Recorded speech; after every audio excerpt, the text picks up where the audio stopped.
নমস্কার বন্ধুরা, সবাইকে স্বাগত জানাই ক্রিপ্টোটেট বাংলা চ্যানেলে। তো আজকের ভিডিওতে আমি মূলত আলোচনা করব যে সাইবার ক্রাইম পুলিশ স্টেশন থেকে আপনার ব্যাংক অ্যাকাউন্ট যদি কোনোভাবে ফ্রিজ হয়ে যায়, তাহলে কি সাইবার পুলিশ আপনাকে অ্যারেস্ট করবে, সেই সম্পর্কেই আজকের এই ভিডিওতে আমি আলোচনা করব। এবং চ্যানেলে নতুন হলে চ্যানেলটিকে অবশ্যই সাবস্ক্রাইব করবেন। আর যদি ভিডিওটা ভালো লাগে তো ভিডিওতে অবশ্যই একটা লাইক দিবেন। এবার চলুন ভিডিওটা শুরু করা যাক। তো প্রথমত যদি আপনি দেখেন আপনার ব্যাংক অ্যাকাউন্ট যদি কোনো কারণে যদি সাইবার ক্রাইম পুলিশ স্টেশন থেকে আপনার ব্যাংক অ্যাকাউন্ট ফ্রিজ হয়ে যায়, আপনি ধরুন কোনো কিছু করেননি কিংবা আপনার জানা মতে যদি আপনি কোনো কিছু করে থাকেন সেই কারণে যদি আপনার ব্যাংক অ্যাকাউন্ট ফ্রিজ হয়ে যায়, তাহলে আপনি কি করবেন কিংবা সাইবার পুলিশ কি আপনাকে অ্যারেস্ট করবে সেই সম্পর্কে আমি বলছি। প্রথমত ধরুন আপনার ব্যাংক অ্যাকাউন্ট যদি ফ্রিজ হয়ে যায়, তো আপনাকে কিন্তু তখনই কিন্তু অ্যারেস্ট করবে এমনটা নয়। ধরুন আপনি যদি ওই ক্রাইমের সঙ্গে যুক্ত থাকেন, তাহলে কিন্তু আপনাকে অবশ্যই অ্যারেস্ট করতে পারে। এছাড়াও যদি আপনি ধরুন কোনো ক্রাইম করেননি, আপনি একজন দোকান বিক্রেতা কিংবা আপনি একজন normal user, middle class family থেকে বিলং করছেন, তাহলে কিন্তু আপনার ব্যাংক অ্যাকাউন্ট যদি ফ্রিজ হয়ে যায়, কোনো কিছু না আপনি কোনো কিছু জানেন না কিভাবে ফ্রিজ হলো, তাহলে কিন্তু আপনাকে অ্যারেস্ট করবে না।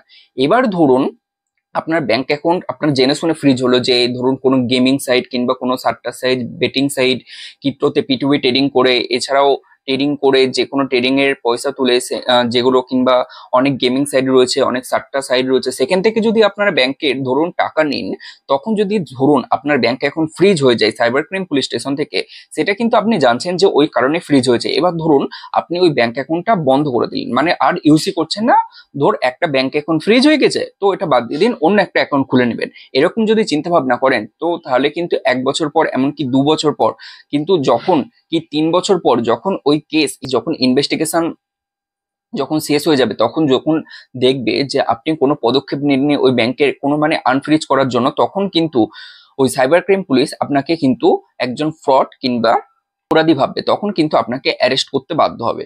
এবার যদি আপনি দেখেন আপনার ব্যাংক অ্যাকাউন্ট ফ্রিজ হয়ে গিয়েছে, এবার আপনি ওই ব্যাংক অ্যাকাউন্টটা আনফ্রিজ করার জন্য সমস্ত পদক্ষেপ অবলম্বন করছেন, ইমেল করছেন, কল করছেন, এবং এমনকি যদি আপনি ওই স্টেশনে চলে যান, তো তাহলে খুবই ভালো কথা, কারণ আপনার ব্যাংক অ্যাকাউন্ট তখনই আনফ্রিজ হয়ে যাবে। এবং যদি আপনি বাড়ি থেকে কল করছেন, ইমেল করছেন, কিংবা কোনো উকিল হায়ার করে আপনি ওই ব্যাংক অ্যাকাউন্টটা আনফ্রিজ করার চেষ্টা করছেন, তাহলে কিন্তু আপনাকে পরবর্তীকালে কোনো পুলিশ স্টেশন, কোনো সাইবার ক্রাইম পুলিশ কিন্তু অ্যারেস্ট করবে না। এবার ধরুন আপনার ব্যাংক অ্যাকাউন্ট ফ্রিজ হয়ে গিয়েছে, কিভাবে আপনি আনফ্রিজ করবেন? প্রথমত আপনার যদি ব্যাংক অ্যাকাউন্ট ফ্রিজ হয়ে থাকে, আমি তার জন্য কিন্তু একটা আলাদা করে ভিডিও বানিয়ে রেখে দিয়েছি, সেটা কিন্তু আপনারা দেখে আসতে পারেন। তাও এই ভিডিওতে আমি বলে দিচ্ছি। প্রথমত আপনার যে ব্যাংক অ্যাকাউন্টটা ফ্রিজ হয়েছে, সেই ব্যাংকে গিয়ে আপনি নির্দিষ্ট সমস্ত ডিটেলস নেবেন।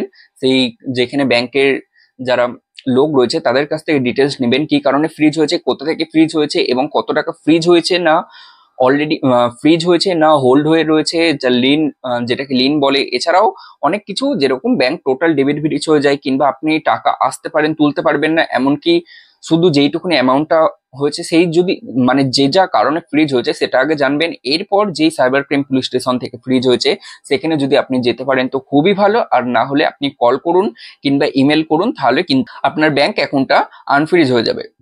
তাহলে বুঝতে পারলেন যে ব্যাংক অ্যাকাউন্ট ফ্রিজ হয়ে গেলে টেনশনের কারণ এমনটা কিন্তু নাই, কিন্তু ব্যাংক অ্যাকাউন্ট আনফ্রিজ করতে গেলে কিন্তু আপনাকে ঝামেলা পোয়াতেই হবে। এটা কিন্তু আপনি মাথায় রেখেই কিন্তু সমস্ত কাজ করবেন। এবার কি কি কারণে ব্যাংক অ্যাকাউন্ট ফ্রিজ হতে পারে, যেগুলো বললাম, গেমিং সাইট, বেটিং সাইট, এছাড়াও ক্রিপ্টোতে পিটুপি ট্রেডিং, এছাড়াও শেয়ার মার্কেটের থেকে যদি আপনারা টাকা তুলেন অনেক সময় ফ্রিজ হয়ে যায়, সাট্টা সাইট, জুয়ো সাইট, এসবে যারা ইললিগাল, সেগুলো থেকে যদি আপনারা টাকা তোলেন, তাহলে তো অলরেডি ব্যাংক অ্যাকাউন্ট ফ্রিজ হবে, এটা জানা কথা। এবার ধরুন আপনার ধরুন কেউ সাইবার ক্যাব চালাচ্ছেন, কিংবা দোকানে যারা ফুটপাতে দোকান বিক্রি করেন, তাদের ব্যাংক অ্যাকাউন্ট কিন্তু ফ্রিজ হয়ে যায় অনেক টাইমে।